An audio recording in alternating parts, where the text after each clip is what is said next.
मुजफ्फरगढ़ में एक तरफ तो सैलाब मुतासरीन चनाब रेलवे स्टेशन पर इमदाद के मुंतजर दिखाई देते हैं, तो दूसरे जाने मेडिकल कैंप और अद्वियात ना होने की वजह से मुतादिद बच्चे बुखार समेत दीगर बीमारियों में मुब्तला हो चुके हैं।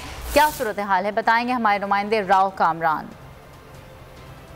दरिया चनाब के रेलवे स्टेशन पर मौजूद हैं। यहाँ पर जो लोग हैं सैलाब मुतासरीन है, बेयारो मददगार बैठे हैं। कहना यह है कि किसी किस्म का हमारे पास खाना, राशन, पानी, कपड़े, अद्वियात कुछ भी मौजूद नहीं है। यहाँ पर बच्चे जो हैं छोटे छोटे बिलक रहे हैं और बीमारी से बिलक रहे हैं। मजीद इन्हीं से जानेंगे ये क्या कहेंगे जी आप।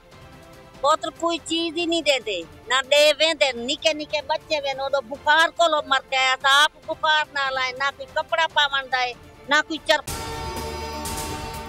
अगर आपको ये वीडियो पसंद आए तो लाइक पर क्लिक कीजिए।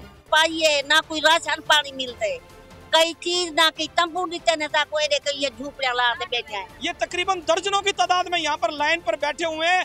अभी तक इनसे कोई पूछने वाला नहीं आया कि जी तुम्हारे पास कोई चीज देने वाला आया है या नहीं आया। ताहाल ये हुकूमती। जी बहुत शुक्रिया राव कामरान तफसीलात से आगाह करने के लिए। बोल किसी के भी दबाव में आकर अपने फैमिली मेंबर्स को अलहदा नहीं करेगा। बोल हमेशा आवाम की आवाज बनता रहेगा और आवाम के मसाइल दिखाता रहेगा। बोल की आवाम से खुसूसी दुआओं और साथ देने की अपील। सबसे ज्यादा व्यूज, सबसे ज्यादा रील्स और सबसे ज्यादा रेटिंग के साथ बोल अब भी नंबर 1 पोजीशन पर बरकरार। सब्सक्राइब करें और बेल दबाएं ताकि कोई खबर रह न जाए।